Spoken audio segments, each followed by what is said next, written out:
long ago where it wasn't that big a deal. I mean, I'm not minimizing, but it wasn't quite the end of the republic kind of deal if indeed a Supreme Court nominee came on that somebody disliked. I mean, even in the 1950s, you had some that were calling for the impeachment of Earl Warren, but there are some very good reasons why this has become a pitched battle. So we're going to spend some time talking about that. Then the issue of whether or not in a lame duck year, this is a lame duck president, and this is really just only about 10 months till the election of another president, does it make sense to postpone that? And that is, of course, going to lead to some point counterpoint on both sides. You have a number of people today, including a good number of very prominent Republican senators, talking about what they call the Schumer precedent. And that is something we've mentioned before on the program, but are going to get into in a little more detail. The response from the Democrats has been what they call the Kennedy precedent and a number of other arguments, that many of which were made today in a press conference that Ted Cruz had. And so we'll talk about that. So I want to spend a little bit of time talking about this battle to replace a Supreme Court vacancy and whether that takes place this year or next year. Then we'll get into election 2016 once again, because we can see that there are a lot of elections taking place. 34 senators, for example. 11 of those are contested races, so that could change the complexion of the United States Senate.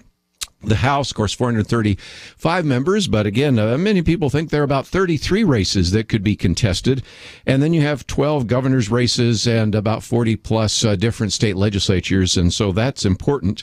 When we look at the delegate count, even though Bernie Sanders was even with Hillary Clinton essentially in Iowa and won overwhelmingly in New Hampshire, so again, you have to look at some of those numbers, 60 to 38, 39, whatever number you want to use there. And that when you look at the delegates, Hillary Clinton supposedly has 394 and Bernie Sanders has 44. And so we're going to talk about that and why there have been so many people on the Sanders campaign and supporters that have said something is up and something is unfair in the Democratic Party. When we look at the Republican Party, we can see that Donald Trump has 17 delegates. Ted Cruz has 11. Marco Rubio has 10. Kasich, Bush, Carson have a few. And yet, when you look at the latest poll, Donald Trump way ahead, 39% to Marco Rubio, 19% to Ted Cruz, 18%, Bush and Kasich at 6%, and Carson at 4%. So we'll talk about that and also what some of these upcoming primaries really mean in terms of what is going to happen in South Carolina. And we'll also talk about the Nevada caucus, because you remember when there were a couple of precincts in Iowa which were up for grabs, they tossed a coin. And if you believe everybody that actually reported this, on 6 separate occasions when they tossed a coin, Hillary won in all 6. What are the chances of tossing a coin 6 times and getting heads 6 times or getting tails 6 times? Okay, you can kind of see that some people wondered about that. This time they're going to draw cards up there in Nevada, so we'll talk about what that means. And if we have time this hour, we're also going to talk about Apple actually resisting an FBI demand so that they would help them crack the iPhone of the terrorist, Saeed Farouk. He has an iPhone 5, and isn't this interesting? We learn a little bit more about the security that we have. The FBI, with all their crack individuals, with all those very sophisticated people that understand technology, have not been able to break into the phone of Saeed Farouk. And it's quite possible that if they do get in there, it will just have pictures of him and Tawfiq Malik, and that's it, you know. But it also could have contacts of Muslim terrorists, plans for the next attack, and much more. So we'll get into that conversation if we have time. But let me, for just a few minutes, take a piece that came out by Kim Holmes. The fight to replace Scalia proves Supreme Court has become too powerful. And this one, interestingly enough, just reminds us of something we've been paying attention to for some time. In this, for example, Kim says, let's face it, ever since at least the 1960s, and frankly, even before that, we have increasingly allowed the Supreme Court to decide controversial issues we have been unwilling to solve legislatively. From civil rights to abortion to the issue of gay marriage, the High Court has ruled on key issues well outside of the legislative process. New constitutional rights were created out of whole cloth. if abortion couldn't be legalized at the ballot box, or if gay marriage could not be lawful by Congress or the states, a majority of the Supreme Court, a mere 5 people most of the time, could step in and do it for us. Using the power of judicial review, a new policy would be imposed simply by redefining it as a constitutional right. And Kim Holmes is correct. This is something that has bothered many people concerned about the rule of law for some time. And that is, the Supreme Court has been willing to extend its rule and power. And this was happening, as Kim points out, even back in the 50s, if you want to be honest, under the Warren Court and then the Burger Court, and of course you have a Rehnquist Court, and now you have a Roberts Court. There had been an attempt to really give the Supreme Court much more power than I think the founders ever anticipated. And you might say, well, then there's supposed to be checks and balances. Well, the Congress is quite willing to let the court sometimes deal with those contentious issues. Like in the 60s, it was things like busing and affirmative action and racial quotas and things like that. And then, of course, in the 1970s, it began to be things like abortion. And by the 1980s, some of these religious liberty issue cases. And so as a result, unless we have a Congress and a president that's willing to say, wait a minute, even the Supreme Court has overstepped its bounds, and there are ways in which that can be remedied, everything from an impeachment to limiting appellate jurisdiction and much, much more. Those could be some ways in which we bring the sanity back to the judicial rulings taking place.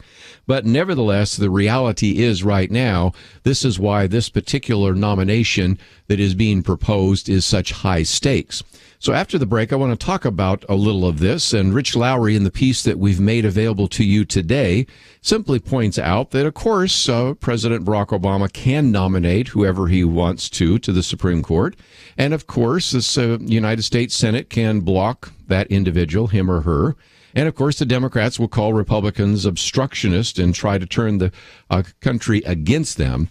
But if you go back and look at the history, and we'll talk a little bit about that, it is relatively, to put it mildly, unprecedented for an individual in the last few months of his office as president to nominate and expect to have that nominee confirmed. And there are some very good reasons for that.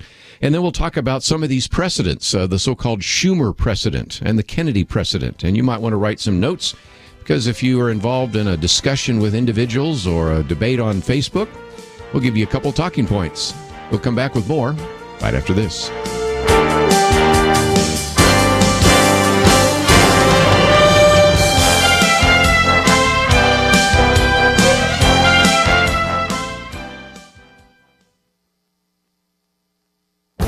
This is Viewpoints with Kerby Anderson. What do we want from a president? Actually, voters seem to want everything, but we'll have to settle for something far less. Evangelical Christians would like a president who has faith and is religious in a way they support. Fortunately, Professor Thomas Kidd has put together 5 qualities of what he calls the perfect religious president. First, he says the perfect religious president should have an active faith that is detached from his or her role as a candidate and president. He uses 2 examples, Jimmy Carter and George W. Bush.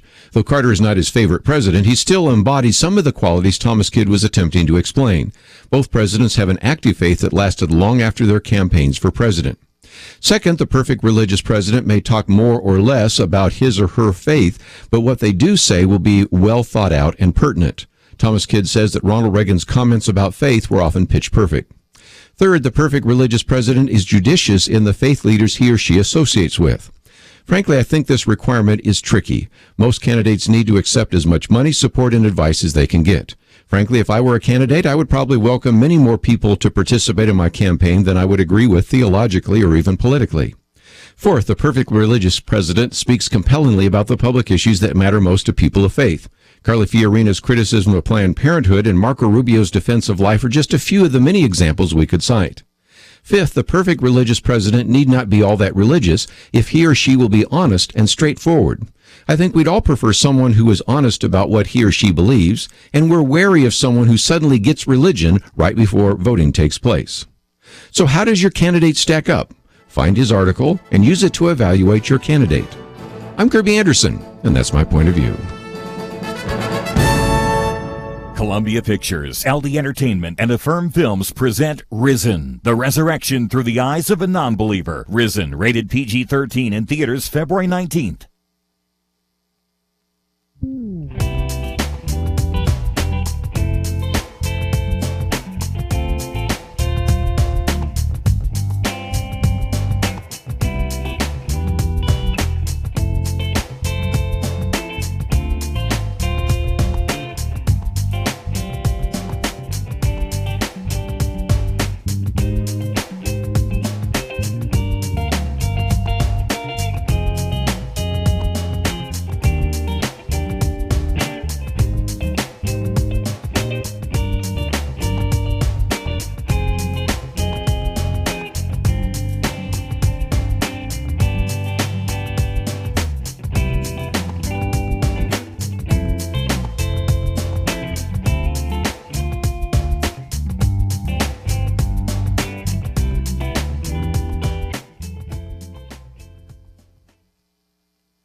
You're listening to Point of View, your listener-supported source for truth. I'd like to join our conversation today. We certainly want to give you that opportunity. 1-800-351-1212. Pretty much an open line this first hour as we get into some of these issues in the news. And certainly if you'd like to join us, one of the questions on the table is, should the Republican Senate actually confirm a nominee put forward by President Barack Obama?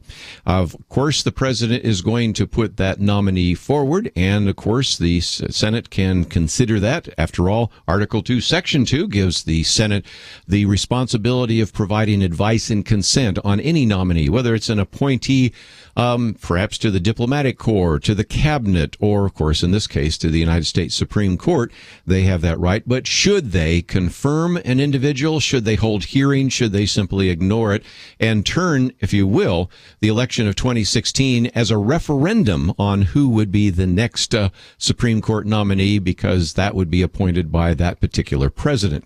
The question that has certainly surfaced a couple of times is this without precedent? And the example that we're going to hear in just a minute is, of course, you had Anthony Kennedy, who was proposed in 87 but wasn't confirmed till 88. So you could say that. If not, this is a very interesting fact. Josh Blackman of the South Texas College of Law found that there are really only two examples of a president getting an election year nominee through a Senate which was held by the opposing party. And one I just mentioned, we'll come back to in just a minute, 1988, Ronald Reagan getting Anthony Kennedy through a Democratic Senate. Or you have to go all the way back to 1880, Rutherford B. Hayes getting William Burner Woods through. Now, some people use the percentage of 80 years, and you've heard this used by Ted Cruz and others. What they're referring to is in the latter days of the administration of Franklin Delano Roosevelt, you have that. But, of course, you have a Democratic president with a Democratic Senate. And so if you look at the issue of reverse, and that is how many times have you had a president in that lame duck year when he actually has a individual that he is putting forward that needs to be confirmed by somebody who in the Senate is controlled by the opposite party. Realistically, as we're going to talk about in just a minute, you have to go back to the year 1880. And that's a long time ago. But let's get into this issue of the so-called Schumer precedent. You're going to hear this time and time again. Even today, I heard John Cornyn, Senator John Cornyn, state of Texas U.S. Senator, and actually he was talking about the Schumer precedent. What he's referring to is that back in 2007, the then senator and still senator, and matter of fact, he'll eventually perhaps be the Senate minority leader when Harry Reid steps down, Chuck Schumer, actually made a comment in which he says that we should reverse the presumption of confirmation, and actually recommended to his Senate colleagues that they would not confirm any Bush nominee to the Supreme Court. And so we're going to continue to hear about this, but let's again put that in some perspective. 18 months before George W. Bush would be leaving office, almost 19 months, but even if you want to go 16 months before the election of 1988, you have Chuck Schumer actually saying that they were not going to actually confirm any nominee that George W. Bush would put forward. And yet this is the same Chuck Schumer who on the Talking Head shows this last weekend was saying that this Senate leadership is involved in obstructionism, and even predicted that this kind of obstructionism isn't going to last. So it'll be interesting to see how that plays out. But there are some unique situations about the Kennedy nomination, which we'll talk about in just a minute. But anyone arguing that it would make sense to wait till the next election, I would suggest only needs to consider one name, Judge Robert Bork. Because back in 1987, the Democratic Party leadership brought out, if you might want to call it, the rhetorical heavy artillery, and vilified this individual in a way that really shocked even both sides of the aisle. And as a result, then Robert Bork was turned down. Then you had Judge Ginsburg, who was considered for a very short period of time, but then stepped down because he had smoked marijuana. Imagine how much things have changed since 1988. And then eventually you have, of course, the nomination of Justice Kennedy. And so that, as a result, interestingly enough, came because the Democrats thought maybe this is an individual that couldn't necessarily be depended upon to always vote in a conservative way. And boy, did that turn out to be the case. But the other concern that many people are raising is that if indeed President Obama puts forward a nominee, no doubt he is going to put forward somebody who is a progressive, a liberal, whatever phrase you want to use. And the Wall Street Journal did some research for us the other day to remind us that sometimes we talk about the reliable liberal vote or the lockstep liberal vote. Well, here is an interesting set of statistics, and I'm quoting from them directly. Not since Byron White, and in case you don't know who he was a justice during the 1970s. Not since Byron White retired has any Democratic appointee broken with the liberal lockstep on issues that truly matter to the left. Then they went on to say that by contrast, you can look at some Republican appointees like Harry Blackmun, John Paul Stevens, David Souter, Sandra Day O'Connor, Anthony Kennedy, John Roberts, and we could actually mention in one case even Antonin Scalia. I remember when he voted that flag burning was constitutional, and I've shared with you the other day that the next morning when he came down for breakfast, his wife was singing "It's a Grand Old Flag," so she didn't even like the decision he came down with. But those all broke with the conservative political preferences on major issues. So the point is that you can honestly say that these appointees, Justice Ruth Bader Ginsburg, Stephen Breyer, Sonia Sotomayor, Elena Kagan, they are dependable. In other words, they have essentially made up their minds on how they're going to vote before the oral arguments come down. You cannot find a case in which they broke precedent. And the only example the Wall Street Journal could ever come up with is there was one when the case was already lost, having to do with racial, I think it was racial preferences, in which Stephen Breyer then voted on a case which had already, in a sense, been decided because it was 5-4 the other way, so it made it 6-3. So that's the best you can come up with. In other words, basically, you put a liberal on the court, you know that that person, he or she, will always vote liberal. You put a conservative on the court, they'll at least consider the arguments and maybe some cases even vote against their own preference because they feel the Constitution demands that. So there's a lot of reason why individuals have been very, very concerned about even having open hearings and a vote on who actually President Barack Obama would put forward, even while you have Senator Schumer talking about obstructionism. One last one before we take a break, and then I'll open up for some questions you might have. Some people have talked about the so-called Kennedy precedent. What about Anthony Kennedy? Because he was confirmed in that year, but of course he was actually the first nomination happened back in 1987, so it's not exactly a case of apples and apples, and it happened, as we just pointed out a minute ago, after people had vilified Judge Robert Bork, then actually caused Douglas Ginsburg to step down, and only then was Kennedy confirmed. And of course, as we pointed out, this was, I think, a good illustration of the fact that the Democrats actually were pretty accurate, because when it came down to some of these key votes, oftentimes Justice Kennedy was indeed the swing vote, and in some cases was able to swing in the favor of the Democrats. We can also, of course, deal with one of the other arguments that surfaced today in the press conference that Ted Cruz was actually dealing with. And one of the actual reporters made the comment that, well, elections matter. And Barack Obama was elected, so he should have the opportunity to nominate an individual. Well, Ted Cruz didn't disagree with that, but just went on and say, yes, elections do matter. And because of some of the rulings that have come down, and because of some of the unconstitutional actions of President Barack Obama, that's why the American people elected a Republican Senate. So the, elections matter argument cuts both ways. It has been used, of course, by the Democrats to say that because he's president, he should have the right to nominate. True. But because, indeed, elections matter, the Republican Senate has a right to evaluate whether or not that particular nominee should actually serve on the Supreme Court. Well, we're going to take a break, but if you have some comments about the various fights that are taking place right now to replace the Supreme Court vacancy, love to get your comments. 1-800 800-351-1212. We come back, I want to talk about election 2016. Now, we know a little bit more about what's going to perhaps unfold in South Carolina as well as in Nevada. And so we're going to look at those particular issues and certainly give you a chance to join the conversation. As we go to the break, let me mention that our website is Pray, Organize, Vote at pointofview.net. If you haven't taken the time to sign up, please do so. This will certainly educate you about the issues, connect you up to various voter guides, and if you're interacting with some of your friends and neighbors and coworkers, I'm sure you're registered to vote. But if you're not sure they're registered to vote or they're not sure, we even have some computers and some connections that will help them know whether they're registered to vote and then help them register to vote if they need to do so. Let's take a break. We'll take some phone calls. 1-800-351-1212 right after this.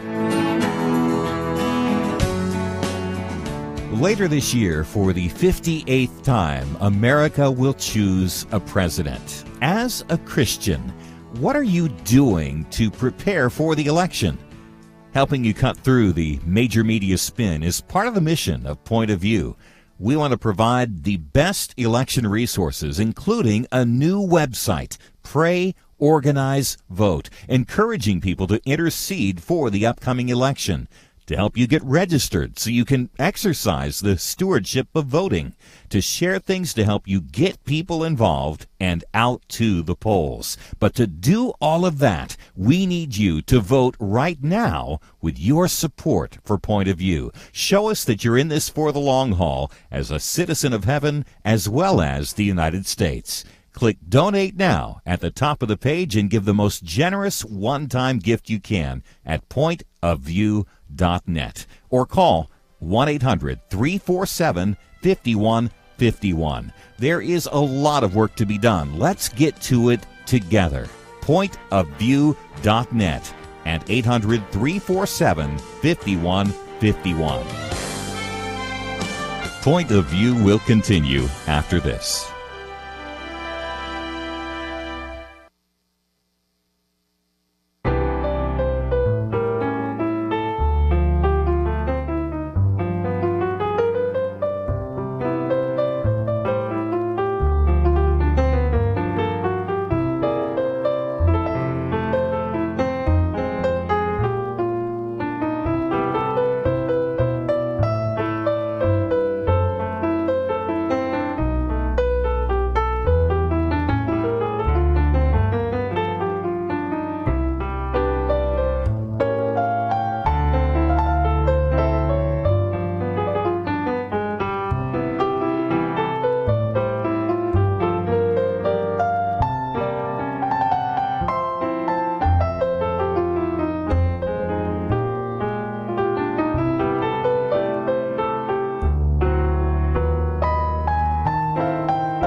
You are listening to Point of View.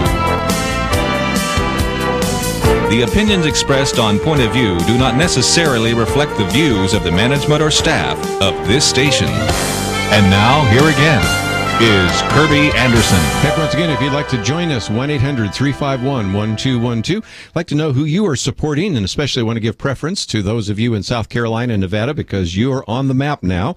But, of course, any of you can join the conversation today, and certainly one of the questions on the table is, was the Saturday Republican debate a game changer for any of you? There are some that have, for example, said, and I was on American Family Radio just a few hours ago talking about this with Tim Wildman and others, and he certainly made the case, and I certainly would agree with him, that some of the things that Donald Trump was saying on Saturday sounded more like Code Pink or Michael Moore or even Bernie Sanders, in which he basically was arguing that George W. Bush lied to justify getting us into Iraq. It was a failed war. There were no weapons of mass destruction, and on and on and on. And, of course, the reaction from the audience, I thought, was striking. But if you look at the polls so far, it hasn't seemed to have affected Donald Trump very much. He has 39% of the vote nationally, and those individuals that might actually be nipping at his heels are pretty distant indeed. Marco Rubio at about 19%, Ted Cruz at 18%, Bush and Kasich at 6%, Carson at 4%. So I do want to certainly get your comments about that. But for just a minute, let's, if we can, talk about the Democratic debates, and also the fact that while we are talking about the South Carolina Republican primary on Saturday, there's also a Nevada Democratic caucus. And this is important because the caucus actually has 43 Democratic delegates up for grabs. Last time, Hillary Clinton won that. Then Barack Obama began to win almost everything after that. He won the South Carolina Democratic primary, he won Alabama, he won Georgia, he won a variety of other states after that. Began to Nebraska, Maine, and by that time it began to be pretty more obvious that he was going to indeed be the winner. The argument for the Democrats always has been that this will be a coronation, essentially, of Hillary Clinton. It hasn't exactly turned out that way because you had kind of a split vote, if you will, in Iowa, and in 6 separate occasions where they used a coin toss to determine who wins that particular precinct. She won all 6, if you believe that. And I guess we'll have to just take it at face value. This time they're going to pick cards. They're going to choose cards. They've done that before in Nevada. So they actually give them a deck. They tell them they're supposed to shuffle it 6 to 7 different times. And then they've even established which is the winning card. I just think this is all really silly. But nevertheless, it is quite possible that, again, Bernie Sanders will draw even because some of the polls seem to indicate that in this Nevada caucus, he will be as competitive with Hillary Clinton as anyone else. And indeed, when we're talking about 43 delegates, it's quite possible that she gets 22 and he gets 21 or something along those lines.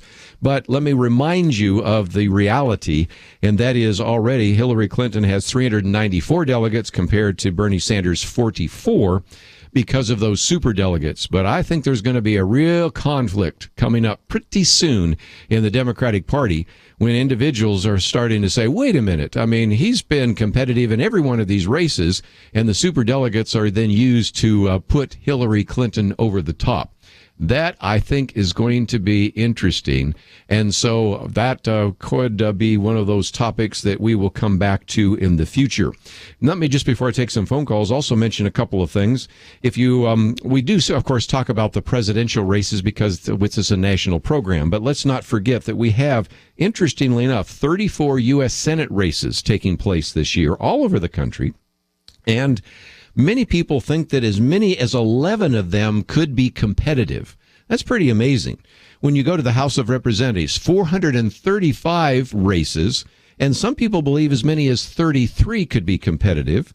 Then, of course, when you get to the states, you have 12 states that will have elections for governor and 44 states will hold elections for state legislatures. So please pay attention to the fact that there's a lot more on that ballot. And as we've mentioned on this program before, I think it is really key for you to connect up with our Pray, Organize, and Vote. As you go there, you'll see, of course, a place where you can determine whether or not somebody you know is registered to vote. You can even register them to vote or help them register to vote. There's a voter guide there, and that's ivoterguide.com. We're going to talk more about that. We've had Richard Ford and others on here to talk about that.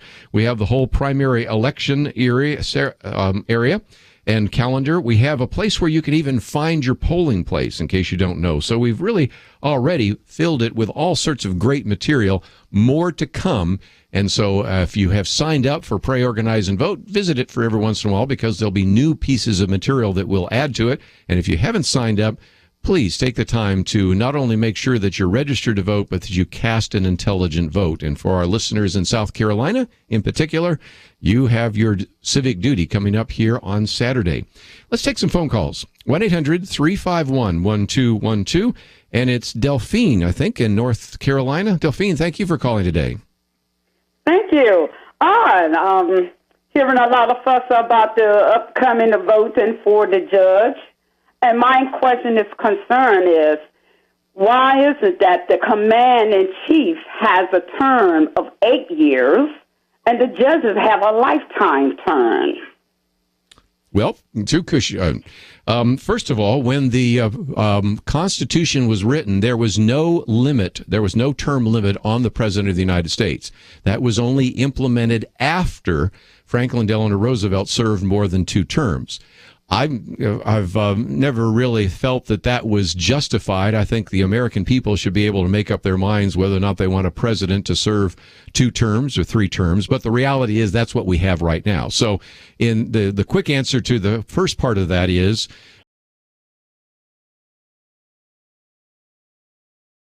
the other question that you certainly are, in a sense, asking is, why did they have lifetime terms? Well, again, you serve for life with good behavior. In other words, you could remove a justice because they actually were involved in moral scandal, because they were not properly interpreting the Constitution. I think they should have removed a few for that reason, but that's another story. But the argument from the founders, and you can read about this in Federalist Papers, primarily Alexander Hamilton, Federalist Paper number 47, for example, is one that comes to mind, and there's some others, argued that they wanted to take the Supreme Court out of politics. They wanted the representatives to be very, very accountable to the people, so they had to run for re-election every 2 years. Originally, the senators were not elected. They were actually appointed by the states, and that's another story that we can get to sometime.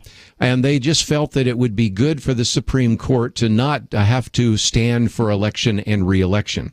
But I don't think they anticipated that the Supreme Court would take on so much power and thus, in a sense, become kind of the supreme law of the land. That was not what the framers intended. But the reason, at least, to answer your question, that they get to serve for life with good behavior is because it's written in the Constitution and it was something that the founders wanted established. Does that answer your question? Answer the question, but still, I think now we're in a time where we need to make some changes in that position, because I think they get there and they think they are to rule, and there have been a lot of decision made which is contrary and from the Word of God. I'm with you. And you know, one of the things we're going to talk about, we might even talk about it with our guest next hour, Tim Dunn, because he is an individual that is the chairman of the board of directors at Empower Texans, as well as with Texans for Fiscal Responsibility. We might get into the issue of an Article 5 state convention. If not, we're going to actually do a program next week in which some people are actually proposing that we do come up with something that looks like term limits on the Supreme Court. So, Delphine, if you keep listening, next week we're going to have a panel. We're going to give you kind of counterpoint on some of the arguments next week, and that's one I'm looking forward to. But we might even mention it in the second hour here if we get into the issue of an Article 5 convention. So thank you for the question. Let's, if we can, go to Texas, KAVX. John, thank you for joining us today. Well, I just had a real quick question. I'm really puzzled. Who would want a failed Secretary of State for president? Well, I think that's a question that maybe is being asked right now by even some of the Democrats. The argument originally is that this isn't going to be much of a race. I mean, after all, not that many people knew of or even liked Bernie Sanders, and here he's giving her a race. And I think part of it has to do with, of course, being a Secretary of State that hasn't turned out so well. Part of it has to do with the email scandal, which is really significant. And you have former attorney generals like Michael Mukasey saying this, any other individual but Hillary Clinton would already have been indicted, because now we're finding that some of the emails that we know are probably in the hands of China and Russia have what we call the highest level of clearance, which is called a special access program. And, of course, you even have Bernie Sanders raising the question as to whether or not she has all sorts of connections with Wall Street. Remember, he raised the question, and it came up in one of the debates, that she received $675,000 for speaking fees from Goldman Sachs. And I think most Americans, including a lot of Democrats, believe that when a company pays you that, they're not just looking for an interesting speech. They're looking for influence. So I think that's one of the reasons why Bernie Sanders has done so well, because Hillary Clinton has done so poorly. We'll be right back.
Now, back to Point of View, your listener-supported source for truth. Hey, once again, if you'd like to join our conversation, 1-800-351-1212. Just mentioned in the second hour, we're going to have in studio with us Tim Dunn, and we're going to be talking about the biblical basis for self-governance. And this is certainly an important topic, and one that relates to some of the conversation we're having here today.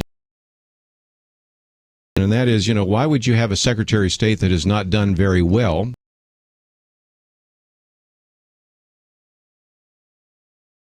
scandal, which, as I have pointed out before, when you have Michael Mukasey, who is a former attorney general, of course, Ed Meese, who was under Reagan, I even think Janet Reno under Bill Clinton would have brought an indictment for this, because we're talking about the information that had the highest level of security, so high that even the Inspector General for the intelligence community was reportedly actually having to be initially cleared to even examine the emails. And then to know that Russia, China, who knows, has those pieces of the Washington Post, who actually uncovered the Watergate scandal 40 years ago, saying this reminds him a lot of the scandal. And then, of course, Bernie Sanders hammering away at her influence, Wall Street influence, and receiving $675,000 in speaking fees from Goldman Sachs.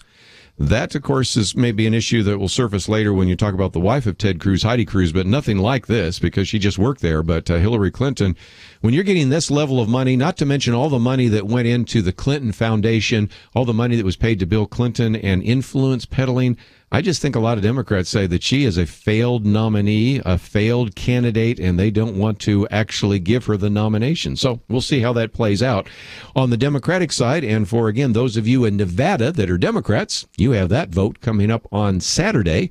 For those of you that are Republicans, that Saturday vote, of course, is in South Carolina. Let's go back to the phones. KAVX in Texas. Gene, what would you like to add to the conversation today? Yeah, I would just like to show my support for Ted Cruz, and then I had a question, and then it seems a bit unorthodox, I guess, but what would stop someone to already kind of maybe get Carson and Rubio to kind of already come on board with him and then kind of pull their support together against Donald Trump? If they got along with each other, they would. I mean, you got to recognize there's a real conflict between Cruz and Carson, and even a bigger conflict between Cruz and Rubio. But there is a sense the other five actually represent a very significant amount, essentially 61%. Let's just round it off. Let's say that Donald Trump has about 40%, but the others have 60%. And if you only had one other candidate, let's say it's Ted Cruz, and let's say that Kasich and Carson and others dropped off. Okay, Bush drops off. All those people are no longer there. You would think that some of that support, matter of fact, I know I saw a statistic the other day that said 70% of the people that support Ben Carson right now said they would support Ted Cruz. So that tells you something.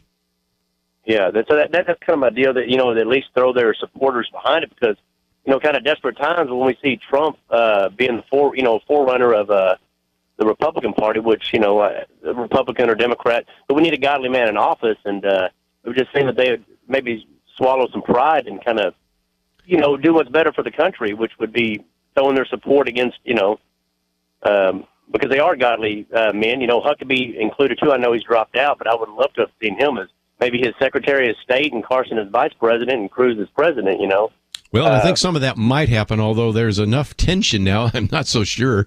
Boy, I don't know. This is going to be tough. That Saturday debate told me that there are some real raw emotions. And back to another big issue. Let's just hypothetically, and we did this on American Family Radio with Tim Wildman, let's just hypothetically say, okay, Donald Trump wins. Who's going to go to the Republican convention in Cleveland? I mean, does anybody seriously think that Donald Trump is going to ask Ted Cruz to speak on his behalf at the convention after he's called him a maniac and a liar and nobody likes him? Don't think so. Is he going to have Ben Carson speak on his behalf when he talks about sometimes I can't even tell if Ben Carson is awake? Do you think even Jeb Bush would come to the convention? And also a lot of Christians that might just say, I just can't in good conscience vote for Donald Trump. Now, I might just mention that we have Pastor Robert Jeffress in studio tomorrow in the second hour. So you probably have some questions you'd like to ask him. We're going to talk about his book, and I'll certainly honor that. But then when I open up for the phone calls, I suspect some of you are going to want to ask him.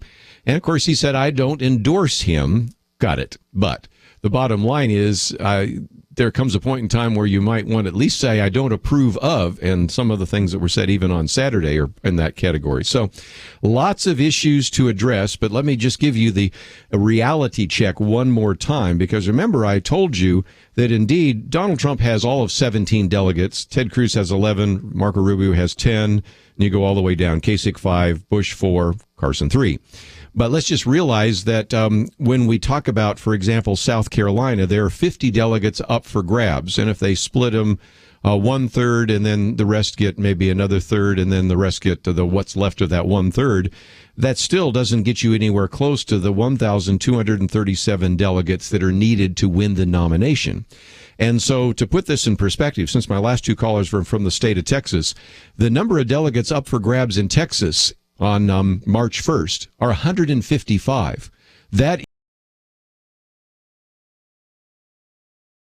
or will be up until that point, because you have the Nevada Republican caucus, which adds another 30, but the round numbers are there are very, very few. So even if you add another 80 to the totals here, the real bottom line is that the most important particular primary will be Texas, but it's only one of 12, because on March 1st you have Alabama, and you have Arkansas and Colorado and Georgia, Massachusetts, Minnesota, Oklahoma, Tennessee. Of course, I mentioned Texas, Vermont, and Virginia. And then for our listeners in Alaska, you have a Republican caucus in Alaska for another 28 delegates. So this is where the real action begins to take place. Up until now, it's been a little bit more of a beauty contest, to be perfectly honest, and some of those issues really haven't been fleshed out. But pretty soon, these delegate counts are going to be really meaningful. Let me just mention before we run out of time that one of the issues we'll probably face later in the week is this idea that the FBI really wants to try to crack the iPhone 5 that was used by the San Bernardino terrorist, Saeed Farouk, and his wife, Tafin Malik. They've not been able to crack it, which tells you a lot. And so they want to have some kind of back code, maybe some firmware so they can break into it. And if they can, even at that point, you run into problems, because if indeed they used a 6-digit password, this would take 5.5 years to run through a computer trying to try all the variations. Now, if you connect it up to a supercomputer, which would make it thousands of times faster, then the FBI would have to have a hardware key, but Apple doesn't have it. So it shows you a lot. Tom Giovannitti said, Americans have the right to have our digital papers and digital houses as secure as our analog papers and houses as any reasonable interpretation of the 14th Amendment would demand. And that's why at the same time we're asking the federal government to enhance digital privacy through updating the Electronic Communications Privacy Act. We also oppose broad attempts to defeat encryption on mobile devices. So this issue of privacy and encryption going to be a big issue, and we'll talk more about that later in the week. But in the second hour today, we're privileged to have in studio, and you can watch or listen, Tim Dunn will be with us. We're going to be talking about this biblical basis for self-governance, and you're going to learn a little bit about our Christian history, apply some biblical principles, and as always, we'll give you a chance to join the conversation, 1-800-351-1212. We'll take some more phone calls, of course, afterwards, but also want to give him a chance to help us understand how to apply biblical principles to our idea of government. And so that's coming up right after these important messages.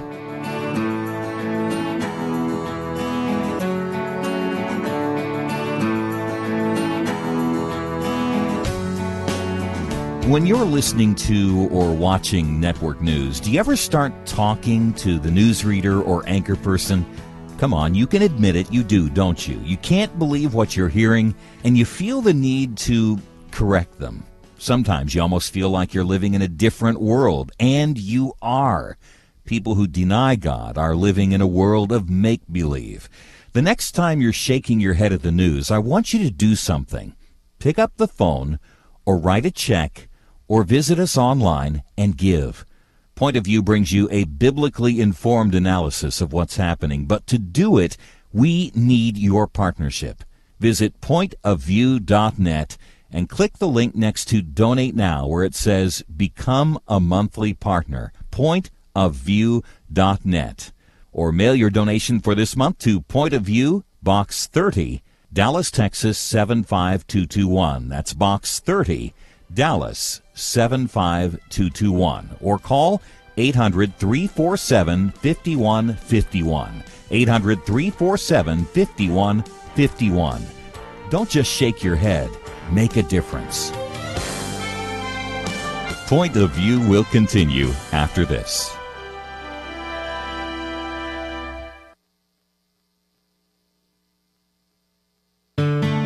I just thank God for y'all. I listen to you every day, truly. I wanted to thank y'all for everything you do each day to inform Christian families and our community about the things we can do, and just the way you're so informative. I listen to you daily and love you guys and appreciate you so much. God bless you, Kerby, for keeping this show so on track and for the decades of wonderful help to this nation that Point of View has been. We're all big fans of your work, and we pray that God will just prosper it. As a Christian, over the years that I've followed this program, I'm constantly challenged to be on guard and to evaluate what's going on. And if for no other reason, to protect the caliber and the truth of your programming, I need to participate and to back your program financially to ensure that the truth stays out there for people to hear, to view, and to be a part of.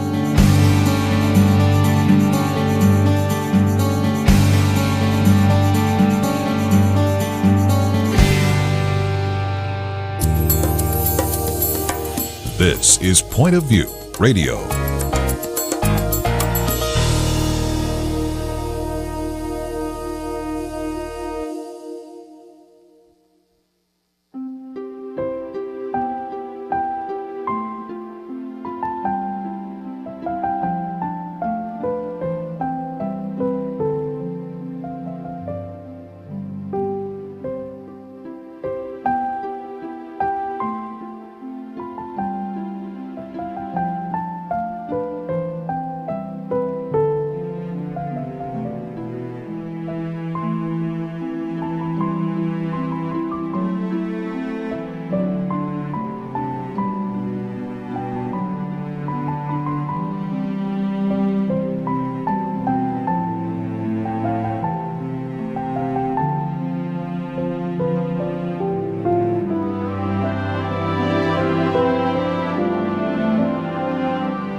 Hi, this is Kerby Anderson. You know, each day we take on the tough issues and provide a biblical perspective to them. The topics we cover are wide-ranging: apologetics, theology, prophecy, creation and evolution, intelligent design, marriage, family, child-rearing, the millennial generation, trends in society, politics, economics, business, religious liberty, the Constitution, public policy, foreign policy, military policy, tensions in the Middle East, abortion, homosexuality, pornography, sexual ethics, media, technology, history, and America's godly heritage. We talk about anything that affects your faith, your family, or your freedom. So don't go anywhere, because Point of View continues right now.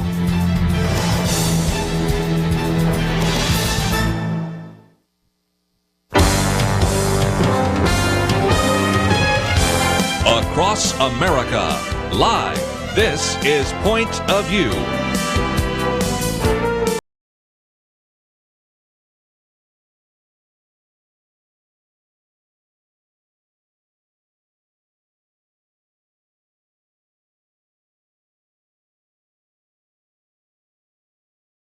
Before we introduce him, let's take one phone call left over from the last hour. So we'll go to the state of Texas. Robert, I think you wanted to add something to the conversation we had, and so you have the floor. What would you like to say?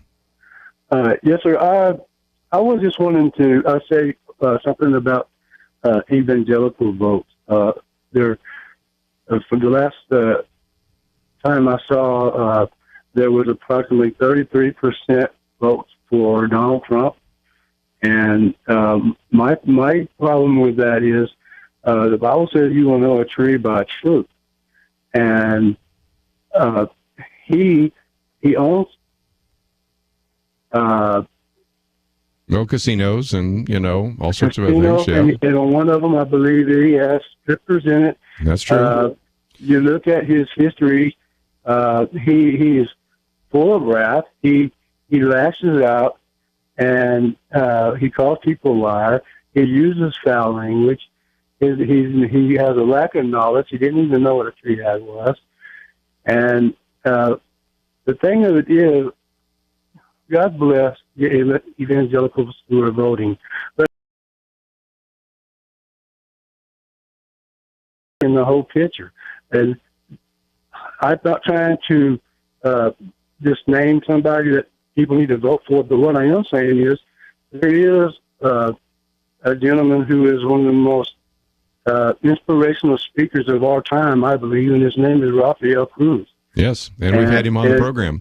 And, of course, we've talked about him and had him, and, of course, Ted Cruz, and, of course, we've had Ben Carson and some of the others. So, again, I'm going to move on because I want to certainly spend some time talking about this biblical basis for self-governance. But this is a question I think everybody needs to ask, and one of the reasons we have our Pray, Organize, and Vote is we give you a chance to then look at the history of those individuals, their voting record, or how they responded to various kinds of surveys, and I think it's really important. And I think really your question is a perfect setup for why we're going to be talking about this. Does the Bible have anything to say about government? Well, yes, it does. And we're privileged to have in studio with us today Tim Dunn, graduated from Texas Tech University and actually worked with Exxon Production Research Company for a number of years, went on to First City Bancorp, then served as engineer and manager of oil and gas portfolios, and then joined Parker and Parsley Petroleum that became the founding member of Parker and Parsley Development, later becoming Pioneer National Resources. He is the CEO of Crown Quest operating today, but also serves as the chairman of the board of directors for Empower Texans and Texans for Fiscal Responsibility. And if you've read anything about him, you also know that he's the founder of the Midland Christian Academy and serves on that board. So, Tim, great to have you with us today. Great to be here, Kerby. Might mention, too, that I've heard about you through Kelly Shackelford, who oftentimes sits in that chair, and you've sat on his board. And, of course, I've read about you quite a bit. You really help a lot of people know how to think about these issues biblically.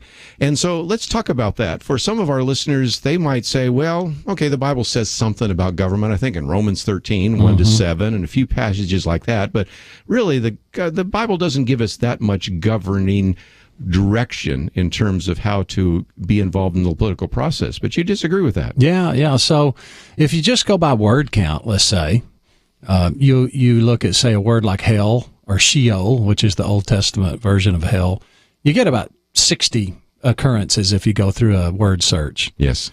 But if you look at kingdoms, government, it's more like 2,500 instances. Yeah. And so if you think about what politics is how people come together, organize themselves, and govern themselves. That's what politics is. And just even think of the 10 Commandments. God makes the rules, so you should organize yourself according to the rules. And what you should do is get together or get along with one another in a harmonious community. Sure. That's what the rest of the 10 Commandments are about. So that's what the Bible mostly is about, is how to effectively organize yourself. And then when it talks about not just a state-level organization, it also talks about smaller organizations like the family. Yes. How do you organize a family or a community or a church? There's a lot in there about how you organize church. How do you treat one another? That's what the Bible's mostly about. So this idea that politics is only, when there involves somebody that has a police force is too narrow a view. But also the idea that politics is always bad is not a good view. I mean, it is too often. We're supposed to obey those in authority. We're supposed to pray for those in authority. And it's supposed to be an individual that does good and actually brings civil justice. So it seems to me that there's a very positive role in the Bible for the government. Incredibly positive. In fact, what we know of government, it was instituted by God in Genesis after the flood. Right. When he said, look, this last time around, I did not give humans the authority to give life for life. But the earth filled with violence. That's why the God destroyed the earth the first time. It filled with violence. And so he said, this time I'm giving you the ability to take life, to protect life. Genesis 9:6. Genesis 9. That was the whole basis for government in the first place. Sure. Well, so again, we are talking about government. Now, some of our listeners might say, well, the only perfect government we're going to get is when Jesus returns again and we have the new heaven and the new earth. But does the Bible maybe at least give us some inferences that make us able to maybe judge government? Because right now you have some, Bernie Sanders, he says, the solution is socialism. Everybody's equal. And then you have Ted Cruz and others that are arguing, well, no, we think a free market makes much more sense and a republic. So how do we evaluate that? Well, the real biblical approach to government is that, as you say, the ideal is a king with a perfect king, a kingdom with a perfect king. But pending that, the ideal is a self-governing society. Right. Now, this is why America is exceptional. So we talk about America exceptionalism, and I hear people talk about it's exceptional for this or that. This is it. This is why we're exceptional. Doesn't necessarily mean better. Yes. It means different. Yes. Right. And I would say this is different and better. Right. But we are a self-governing organization. Now, how did that come about? It came about because of the biblical understanding. And if you look at Romans 13, which is often cited, and it says God has granted the authority, so you should obey the authority. Here's the important question for all your listeners. Who is the appointed authority in America? Yeah, the voters. We the people. We the people. We the people. That's who he appointed the governing authority. So if you are an evangelical and you don't vote. Yeah. And 39 million either did not vote or were not registered to vote in the last presidential election. That means you are not doing your duty. Because you are the ones that God gave the authority to, and there's going to be a consequence for that. We're going to take a break, and we're going to continue our conversation about this biblical basis for self-governance. Might encourage you to get something to write with, because we're going to talk about the three very important points about that, as well as we've already mentioned a couple of scripture verses. You might want to check those out as we go along. And, of course, a little bit later, we'll give you a chance to ask some questions or make some comments. This is kind of a teaching time, but we're privileged to have in studio with us today Tim Dunn as we talk about this biblical basis for self-governance. We'll take a break and come back with more right after this.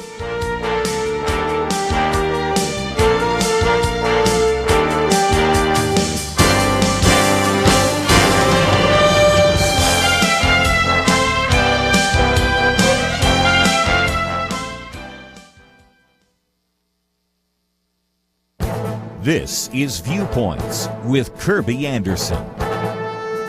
What do we want from a president? Actually, voters seem to want everything, but we'll have to settle for something far less. Evangelical Christians would like a president who has faith and is religious in a way they support. Fortunately, Professor Thomas Kidd has put together 5 qualities of what he calls the perfect religious president. First, he says the perfect religious president should have an active faith that is detached from his or her role as a candidate and president. He uses 2 examples, Jimmy Carter and George W. Bush. Though Carter is not his favorite president, he still embodies some of the qualities Thomas Kidd was attempting to explain. Both presidents have an active faith that lasted long after their campaigns for president. Second, the perfect religious president may talk more or less about his or her faith, but what they do say will be well thought out and pertinent. Thomas Kidd says that Ronald Reagan's comments about faith were often pitch perfect. Third, the perfect religious president is judicious in the faith leaders he or she associates with. Frankly, I think this requirement is tricky. Most candidates need to accept as much money, support, and advice as they can get. Frankly, if I were a candidate, I would probably welcome many more people to participate in my campaign than I would agree with theologically or even politically. Fourth, the perfect religious president speaks compellingly about the public issues that matter most to people of faith. Carly Fiorina's criticism of Planned Parenthood and Marco Rubio's defense of life are just a few of the many examples we could cite. Fifth, the perfect religious president need not be all that religious if he or she will be honest and straightforward. I think we'd all prefer someone who is honest about what he or she believes, and we're wary of someone who suddenly gets religion right before voting takes place. So how does your candidate stack up? Find his article and use it to evaluate your candidate. I'm Kerby Anderson, and that's my point of view. Columbia Pictures. Through the Eyes of a Non-Believer. Risen, rated PG-13 in theaters February 19th.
You're listening to Point of View, your listener-supported source for truth. Talking today about a biblical basis for self-governance, and you know, the founders really understood this. William Penn one time said, "Government, like clocks, go from the motion men give them.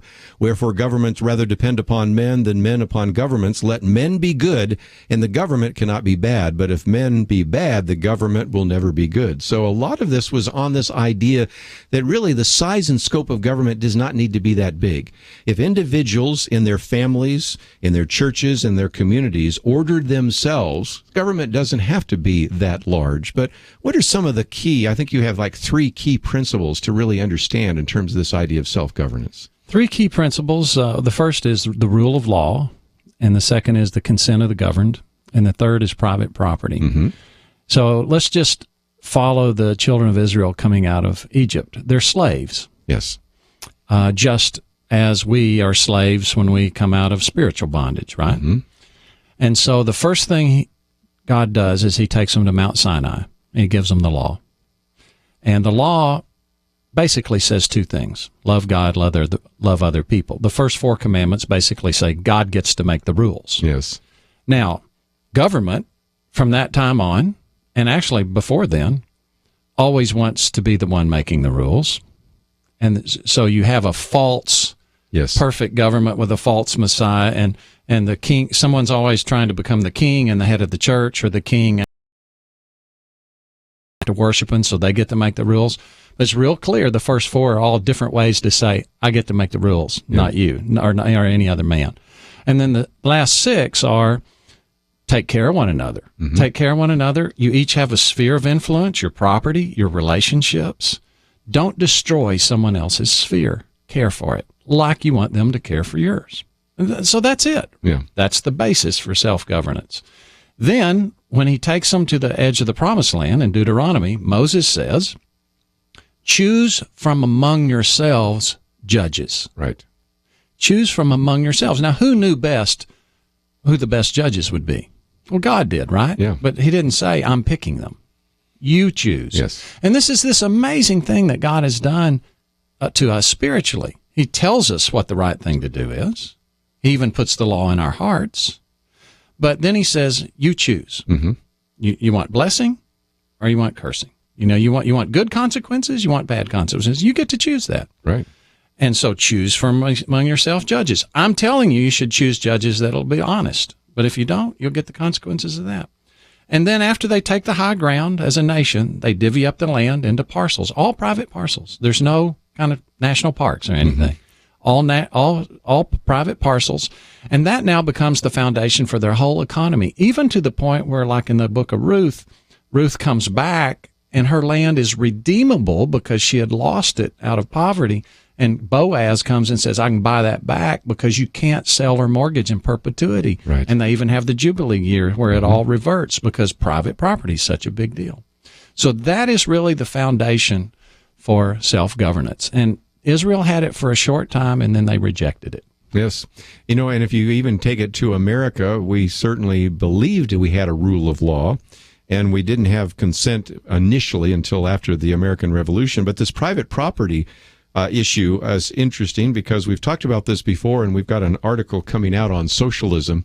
And there was a socialist experiment all the way back to first Jamestown, but we'll use the one in Plymouth Colony, where were under basically the colonial powers at that time. And so they were supposed to all work according to their ability and put it in the common stores, and each would receive according to their need.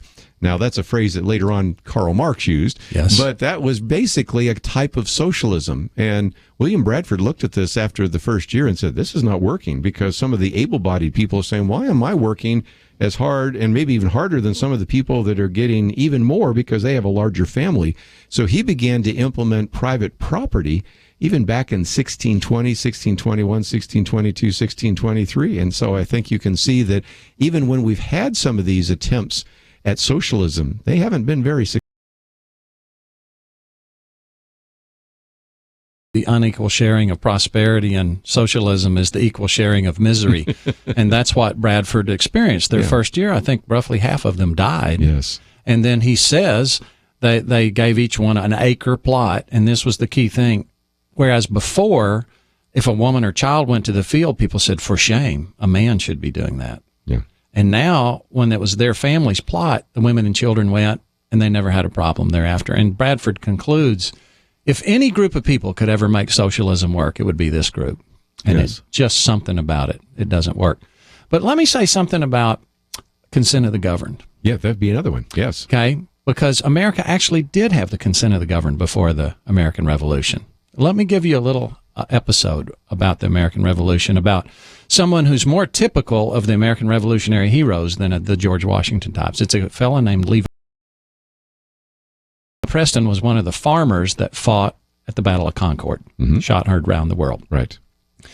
And in the late 1800s, Mellon Chamberlain, who was a New Hampshire school teacher, writes about when he interviewed Captain Preston, when Captain Preston was in his 90s. So now it's been 70 years since the shot heard around the world, and he's interviewing Captain Preston.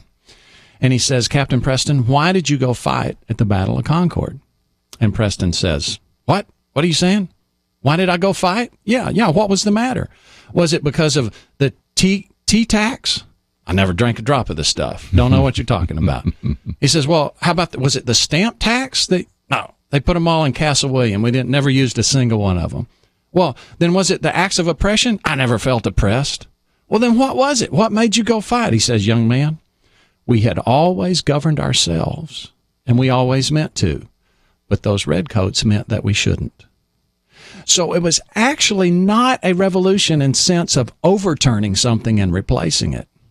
It was actually a revolution to overturn a claim that Britain had never been enforced. Right. And they were saying, well, we let you alone for 200 years and you've been governing yourselves, but we're ready to take our spoils now. Yeah. And the Americans said, no, we're going to perpetuate our self-governance.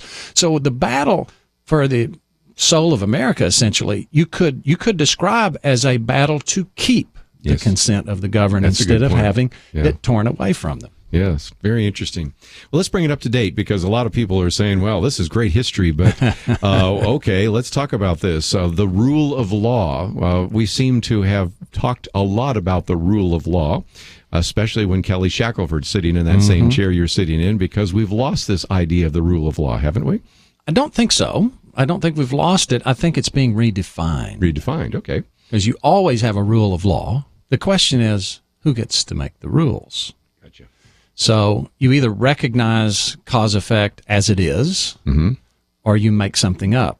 So let me just ask you, instead of the biblical worldview, what would be replacing it now? What's offered as a replacement? Would it not be political correctness? Sure. Moral rightness, political correctness. Okay, moral rightness came to us from who? God. Yes. Through the agents, Moses. Unchanging set of, and who's the Moses for political correctness? Who's making these rules? Does anybody even know? Yeah. There's some cultural elite that hands it down from the mountain, and we get a new set of tablets every few weeks. That's for sure. And so, and so they get broken, and then they get reestablished and broken and reestablished. And so we have now these rules that keep getting handed down, and we don't even know where they came from. We certainly did not consent to them. Yeah, that's for sure. And again, a lot of that comes from the university. We talked about some of this yesterday with our guest in studio, and some of it comes from the political elite, some of it comes from the media elite, but wherever it comes from, sometimes we don't even know who actually makes up these rules about political correctness. So we're going to take a break and get back and talk a little bit more about that, because we've talked a little bit about rule of law. We'll talk a little bit more about the consent of the governed. What about some of these campaign laws and things like that? Yeah. And then private property. Oh boy, that's been one that's shown up in the debates as well. So if you'd like to join us at any point, 1-800-351-1212.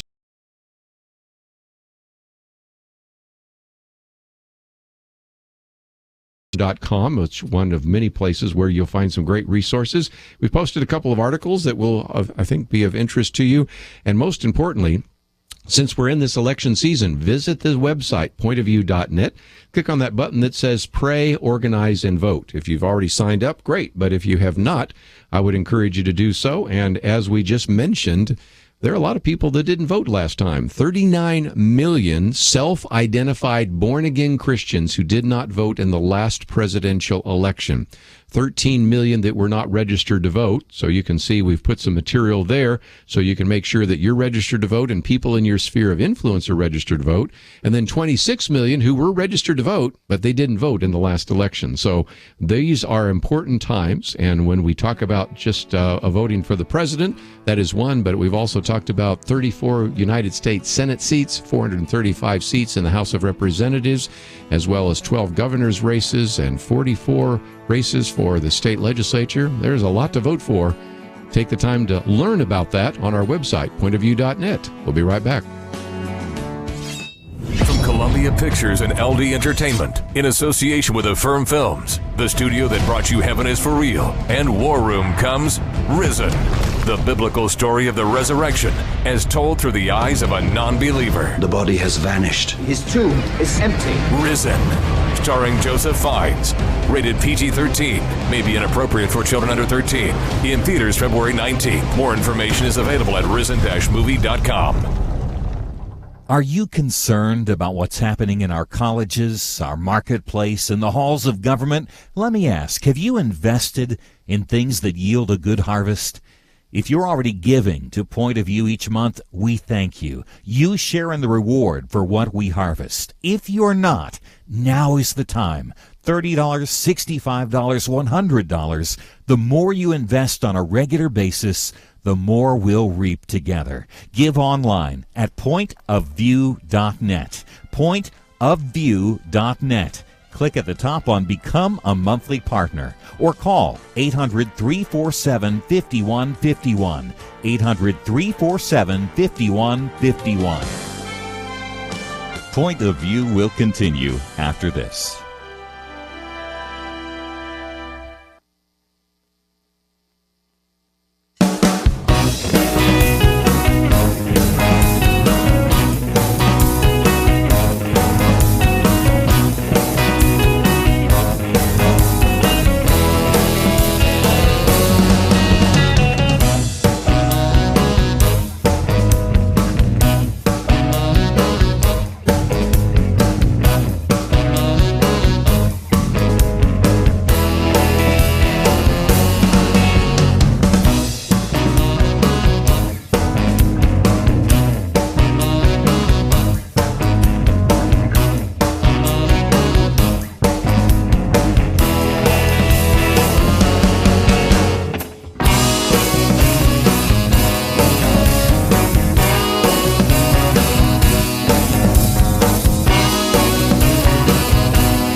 You are listening to Point of View.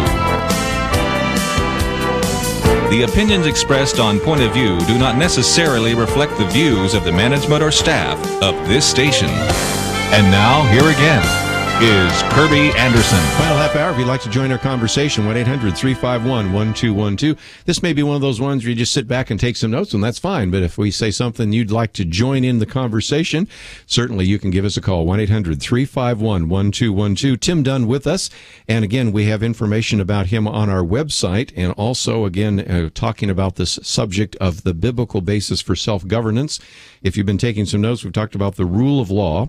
Let's get to maybe the consent of the governed and private property, and also some alternatives, because as we send people to some of these websites, we certainly found some great material on the selfgovern.com website about Article 5, and next week we're going to do a special program with Michael Ferris and all sorts of other people, Dr. Merrill Matthews, on that, but we'll get into those as well. But what about this idea of the consent of the governed?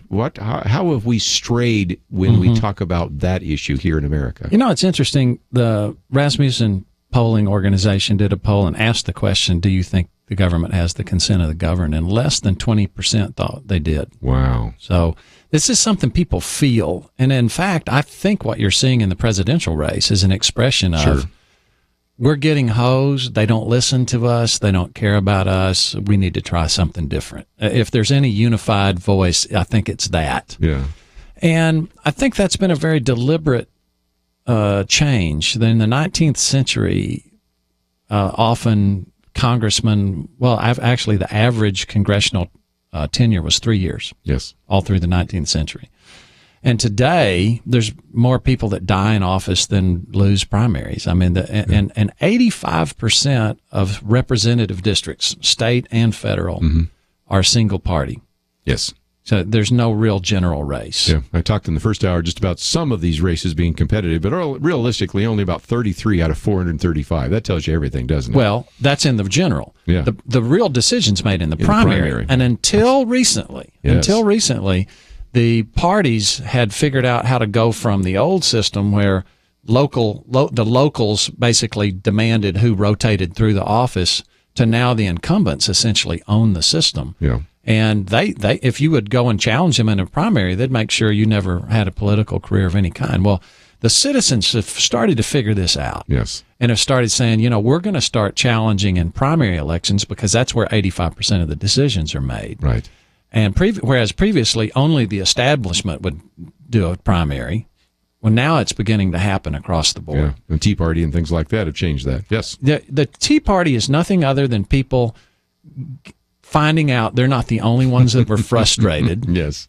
Because they went to a rally and then rolling up their sleeves and going to work. Yeah. That they were villainized. That label has been villainized, but I think we're really past that stage now. People they're getting involved. And what they're finding is that the campaign finance laws, the ethics commissions, the government accountability boards, they're all designed by the incumbents to prevent competition in the primaries. And they will use the power of the state to keep you out, or the courts.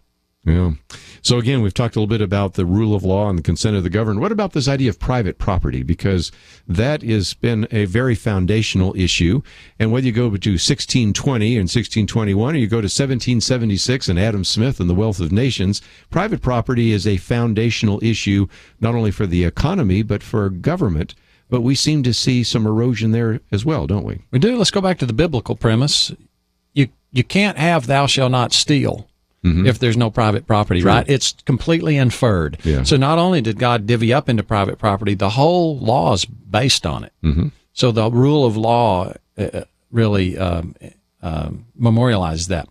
Now, some people say, well, in the New Testament, wasn't it different? Because the early church shared everything. But here's the key thing.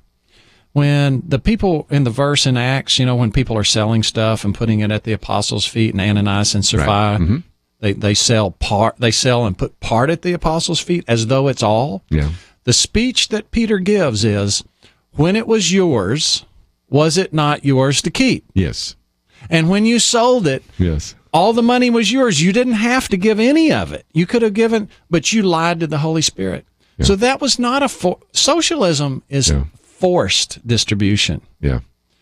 The biblical the biblical imperative is generosity. Right. And the reality is this: if we are not generous, it will create a vacuum and the state will sit in. And that's a good point, because sometimes Christians looking at that say, well, I guess we're supposed to hold everything in common. And, of course, if you wanted to have an economic koinonia, as we've called it, in Jerusalem, that's fine, but that's voluntary. All voluntary. But we've had people call on this program, and even this article today in USA Today saying that Bernie Sanders is really the Christian candidate out there, which is hilarious because he's a secular Jew. But nevertheless, the argument is that we should all be sharing with one another. But sharing is voluntary. The argument I make to people that call in and say, well, I think this socialism or Bernie Sanders idea is good, it's done with a gun at your head. Because if you do not actually, quote, involuntarily give that, you can go to jail. And it actually is enforced. Look at the biblical admonition about tithing. Voluntary or involuntary? Oh, voluntary, obviously. Totally voluntary. 2 Corinthians, sure. Now, in Malachi, God says, hey, you're not being generous and you're missing out on blessing, but no gun to the head. Yeah. How about giving in church? Yeah. Voluntary or voluntary, involuntary? Of course. Completely voluntary. How about supporting your elders, your leaders? Of course, always voluntary. So God says, if you will not be generous, you will pay a price. But so there's consequences to not being generous. Of course. But if you're going to have, and so it just doesn't work. One of the questions that people have been asking is, what can we do? And obviously, we've talked about the elections, and elections are key. And it makes my hair hurt sometimes when I think of 39 million born-again Christians who did not vote in the last election. Even if you said, I couldn't vote for the president, could you at least vote for your state representative, vote for your member of Congress, something? And so we really want to try to develop that. But there are some other alternatives. And one of the things on the website there is about this Article 5 convention. Now, we're going to talk more about that next week, but it does seem to me that if you think that we should have term limits on Congress, and you think that members of Congress terms, then I do have some swampland I want to sell you. Exactly. And if you think that we need to have a balanced budget, and if you think that members of Congress will pass a balanced budget amendment, again, you're very naive. So it seems to me that the founders recognized that sometimes the people just have to, with their own self-government, find other ways to enact very important pieces of legislation or amendments to constrain government. What are your thoughts? Well, you'll probably hear more from Michael Ferris next week, but at the very last part of the Constitutional Convention that gave us our current Constitution, George Mason stood up and said, we made a big mistake here.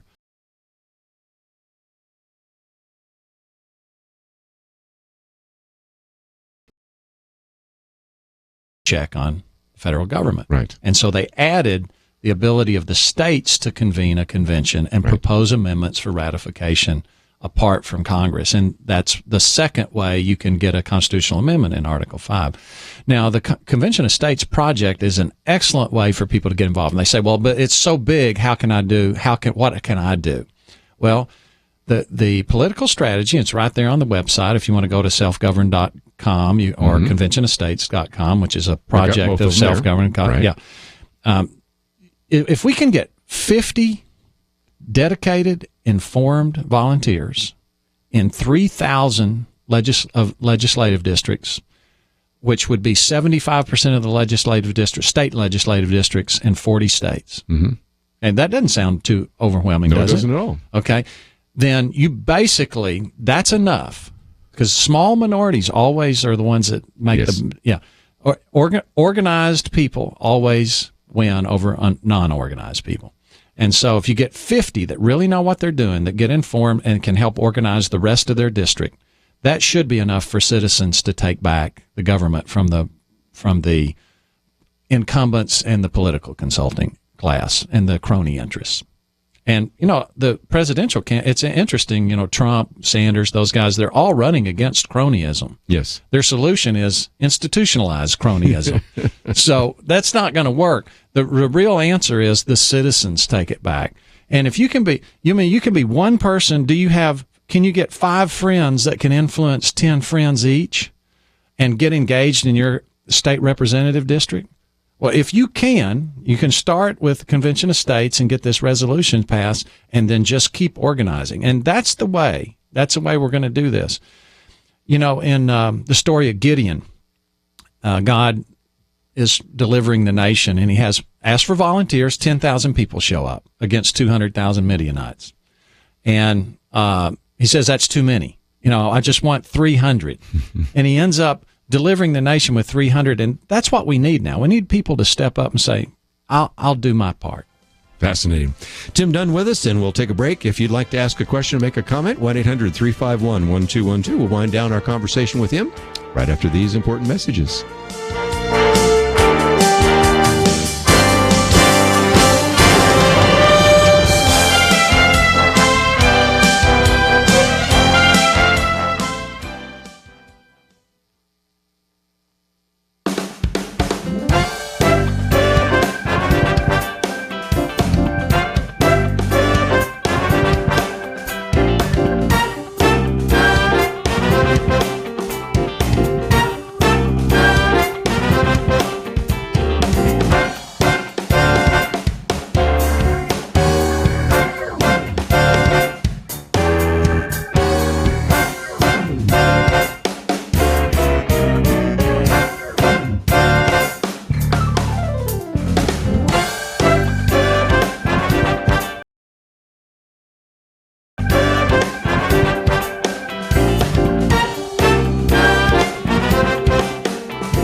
Now, back to Point of View, your listener-supported source for truth. Back once again as we talk about the biblical basis for self-governance. And, Noah Webster's known for a lot of things, including Webster's Dictionary, but he was probably best known as just a great Christian leader. And he said, in selecting men for office, let principle be your guide. Regard not the particular sect or denomination of the candidate. Look to his character. It is alleged by men of loose principles or defective views on the subject that religion and morality are not necessary or important qualifications for public stations. He said this in the 19th century, and it applies so much to the 21st century. Went on to say that the scriptures teach a different doctrine. They direct that leaders and rulers should be men who rule in the fear of God, able men such as fear God, men of truth, hating covetousness. Of course, those are biblical principles as well. And so as we're talking about this, Tim, it's kind of intriguing. If you go back to the Old Testament, there was a time in which under the judges you had self-governance. Mm-hmm. And then the people said, no, we want a king. And God says, no, you don't want a king. And they said, no, we want a king. And he said, no, you don't want a king. And finally, They said, okay, I'll give you a king. You're going to regret it. But that is sort of where we are now, don't you think? It is, and the scary thing is when God judges for sin, the most common judgment is to give you what you want. I know. First Romans 1. Romans God 1. gives them over. Give them over, give them over, give them over. Yeah. So he tells the people, I'm going to warn you what's going to happen. And then when you cry out because you're now under oppression, because when you give someone enough power to divvy up everybody else's goodies, do you really think that who's best at getting power is going to be the most benevolent person? Really? Not usually. Yeah. So there's that cronyism too. Cronyism, you're going to institutionalize it if you do that way. And it's interesting why the people said they wanted another king. They said 3 reasons. We do not want to be like the other nations, number 1. And there's a movement now in America to say we no longer want to be exceptional. We do not want to be unlike other nations. We don't want to be self-governing. We want to be like the other nations. The second one was we want a king to rule over us. And I would interpret that as we don't want to do the hard work of being self-governing culture. I mean, if you're self-governing, that means you got to show up and participate. You got to volunteer. When Deborah and Barak won their great victory, the Deborah's song, she says, "Blessed be the day when the leaders led and the people volunteered." Well, that's what self-governing organization does. The people lead. It's service. It's service-based. Yeah. And people say, we'll let the professionals do it now. And there's been a effort in the United States for the last 50 years to lock out the people and have basically the professionals decide all of the elections. I mean, that's been going on. And the third reason that they gave that they wanted a king was they said, we want somebody to fight our battles for us. Yeah. And so, again, we don't want to do all the hard work. We want somebody to give us free stuff. We want somebody to do for us. Yeah. And, when they rejected that, they got what they asked for, and they ended up under tyranny. Boy, don't you see some of that today, though? We want the free stuff. We don't want to be exceptional. And, we'll leave it to the elite to actually decide what is appropriate for us to do. We do see that on the one hand, but on the other hand, we see grassroots candidates winning. Yes. We see the people re-engaging. We see people standing up and saying, hey, I'm not going to go out without a fight. And so there's an awakening taking place in America, a huge awakening. And you know what? We've all been praying for a spiritual awakening. It's getting legs in the grassroots political organizing in America. So some of my friends who are new believers say, you know how when you get a new red pickup, you see red pickups everywhere? Yeah. He said, I see signs of awakening everywhere in the United States. And a lot of my Christian friends, all they see is this darkness rising. I see the light getting lighter and lighter and lighter. So, yes, it's getting darker, but the light shines brighter when it's dark. If we can, let's take a phone call. If you put your headphones on here, I thought we'd just interact with 1 or 2 people. We might not have much time for more than a phone call, but let's go to the state of Texas. And Suzanne, I think you wanted to join the conversation today and maybe make some comments about what you've heard. So go for it. Yes, sir. I appreciate your knowledge of the biblical basis for our country and the Constitution. And I was noticing, reading the preamble of the Constitution, the people that said they ordained and established the Constitution for the United States of America there was 6 purposes they listed, is what I counted: to form a more perfect union, to establish justice and ensure domestic tranquility, provide for the common defense, promote the general welfare. And then the last one, I think that they understood what you were saying, because it was to secure the blessings of liberty to ourselves and our posterity. Yes. And then I noticed in the Declaration of Independence, which I think is also a governing document, they say that when the government is destructive to those ends, it is the right of the people to alter or abolish it. So they kind of understood this biblical background, I believe. Absolutely did. See how smart American voters are? Yeah. Your listening audience, man, they're on the ball. We've been giving out a free Declaration and Constitution. By the way, Suzanne, you probably have one, but if you don't have a point of view Declaration and Constitution, we're giving it out, and that's one of the freebies. As a matter of fact, I just handed one to Tim today. It's just so fascinating to read. We made copies of it a long time ago. It's actually on the Internet. Oh, sure. It's easy to find. Yeah, uh-huh.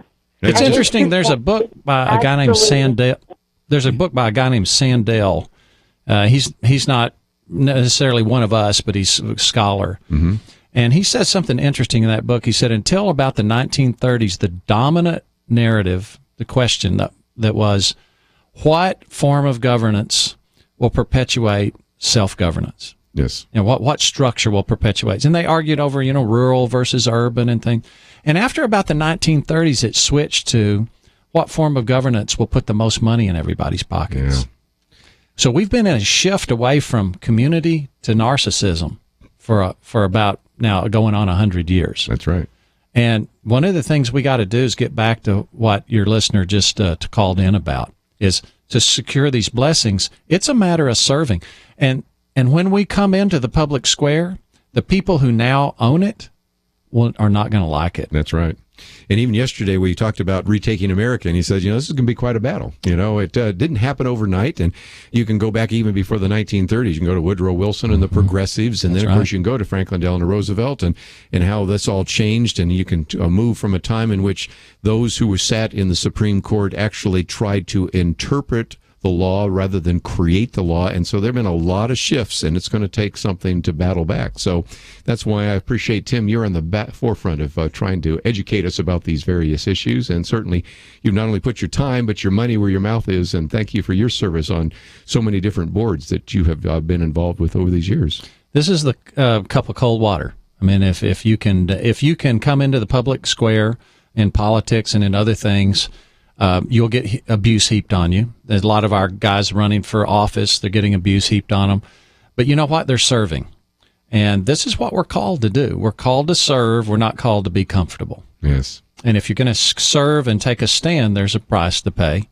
And it's a small price compared to what God offers us in return. And he says, if you want the reward of a prophet, all you got to do is give him a cup of cold water. So it doesn't take much to make a big impact, and we have that promise to cling to. Well, again, thank you for educating us. I might just mention, for people that said, I didn't get all of this, we do have a podcast that you can download. Of course, this will be rebroadcast again on the American Family Association in a couple hours, so you can watch it again, listen to it again, and so it's available on our website. We also have a link to selfgovern.com and some other great resources, so thank you so very much for joining us today here on Point of View. Thanks, Kerby. I want to thank everybody else that have been involved in the process. Those behind the screen there, behind the glass, Andrew, Catherine, Shamila, and thank you for your help. If you would like to know a little bit more about all the things we've talked about today, it's all available at the website, pointofview.net. And don't forget, we have the Pray, Organize, and Vote. We encourage you to do all three. And so we'll take a break and come back tomorrow. Robert Jeffress will be in studio. I'd love to hear what he has to say about Donald Trump as well as his new book. So we'll see you then.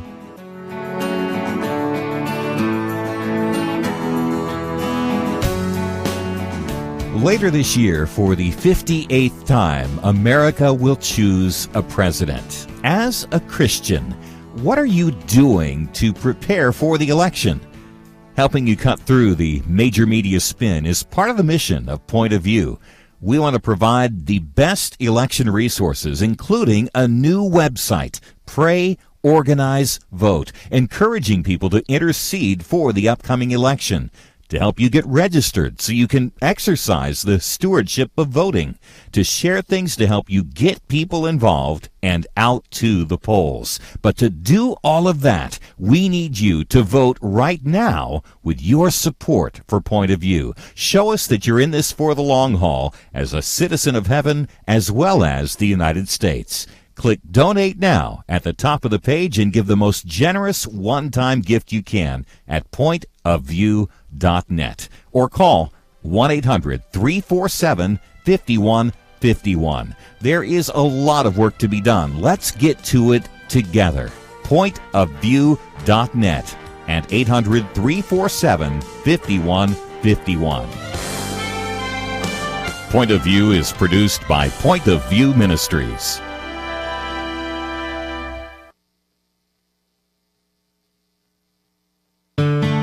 I just thank God for y'all.